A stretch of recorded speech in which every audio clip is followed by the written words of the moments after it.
Hi viewers, ഫസ്റ്റിൽ നിങ്ങൾ കാണുന്നത് ജഡായു പാറയാണ്. ഞങ്ങൾ ലപാഷ എന്ന് പറഞ്ഞ ഒരു സ്ഥലമാണ് കാണിക്കാൻ പോകുന്നത്. സ്ഥലമല്ല, അത് അമ്പലമാണ്.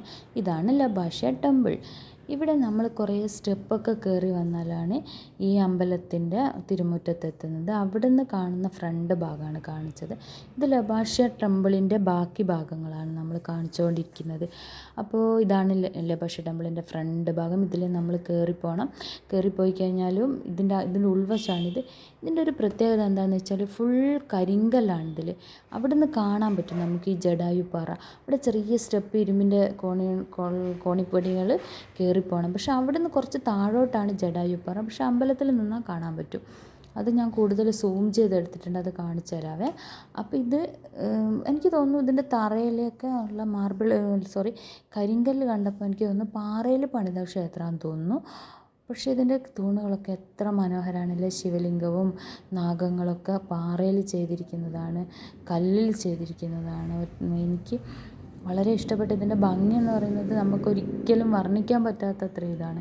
ഫുൾ കരിങ്കല്ലിൽ നമുക്കൊരു എന്തോ ഒരു ഷൂട്ടിംഗ് സെറ്റിലൊക്കെ പോയ പോലത്തെ ഒരു ഇതാണ് ഇതിൻ്റെ പുറഭാഗങ്ങളൊക്കെ കാണുന്നത്. നമുക്കിതിന് ഇവിടെ ഫോട്ടോ ഒക്കെ എടുക്കാൻ പറ്റിയ ഒരുപാട് സ്ഥലമുണ്ട്. പക്ഷേ ഭക്തിപരമായിട്ടാണ് ഞങ്ങളവിടെ എത്തിയത്. വളരെ നല്ല വ്യൂ ആയിരുന്നു. അപ്പോൾ അവിടെയുള്ള ശിവലിംഗമാണിത്. ശിവക്ഷേത്രങ്ങൾ, ശിവൻ്റെ പ്രതിഷ്ഠയൊക്കെ ഉള്ളിലാണ്. വീരഭദ്രസ്വാമിയാണ് ഇവിടുത്തെ പ്രതിഷ്ഠ. ഇത് ഫോട്ടോ എടുക്കുന്ന സ്ഥലമാണ്. ഇതൊക്കെ നല്ലൊരു ഫോട്ടോ. ഇവിടെ നിന്നൊക്കെ ഞങ്ങൾ ഒരുപാട് ഫോട്ടോസൊക്കെ എടുത്തു. അതൊക്കെ വഴിയെ കാണിച്ചു തരാം കേട്ടോ.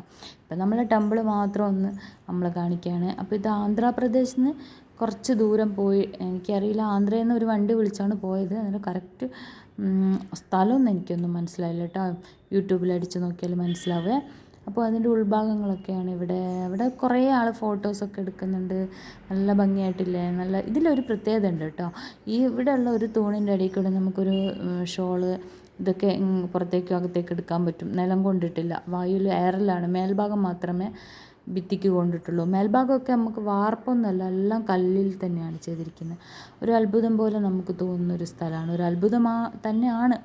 അവിടെ നിന്ന് കാണുന്ന ജഡായുവിനെയാണ് നമ്മൾ കാണിക്കുന്നത്. ജഡായു പാറയിൽ കൊത്തി ഉണ്ടാക്കിയ ജഡായുവാണത് എന്നാണ് പറയപ്പെടുന്നത്. അവിടെയുള്ള ഇരുമ്പ് കണ്ടോ, അത് കോവണിപ്പടികളാണ്. അത് കയറി പോകണം അതിൻ്റെ മുകളിലേക്ക് എത്താൻ. ഞങ്ങൾ പോയിട്ടുണ്ട്. പിന്നെ അവിടെ ലപാഷ ടെമ്പിളിൽ നമ്മൾ ഒരുപാട് നേരം ചിലവഴിച്ചു. വളരെ നല്ലൊരു അനുഭവമായിരുന്നു. ക്ഷേത്രം മൊത്തം വലിയ ക്ഷേത്രമാണ്. ഒരുപാട് സ്ഥലങ്ങൾ ഉണ്ട്. അതിൻ്റെ പ്രതിഷ്ഠയൊക്കെ വീരഭദ്രസ്വാമീൻ്റെ പ്രതിഷ്ഠയായാലും മറ്റുള്ള പ്രതിഷ്ഠയായാലൊക്കെ അമ്പലത്തിൻ്റെ ഉള്ളിലേക്ക് കടന്നു കഴിഞ്ഞാൽ ഗുഹ പോലെയുള്ള ഭാഗങ്ങളൊക്കെ ഉണ്ട്. പാറേൻ്റെ അതിൻ്റെ ഉള്ളിലൊക്കെയാണ് പ്രതിഷ്ഠ ഉള്ളത്. വീരഭദ്രസ്വാമി നേരെ ശ്രീകോവിലിൻ്റെ ഉള്ളിൽ, ബാക്കി മഹാവിഷ്ണു, പാർവതി ദേവി, ഗണപതി ഭഗവാനൊക്കെ അവിടെ ഉണ്ട്. ഓരോ ഉൾഭാഗത്താണ് എല്ലാം. പിന്നെ ഇതൊക്കെ അതിൻ്റെ വ്യൂസാണ്. ആകാശമൊക്കെ കാണാൻ നല്ല രസമാണ്. അവിടെ നിന്ന് നല്ല ഭംഗിയാണ്.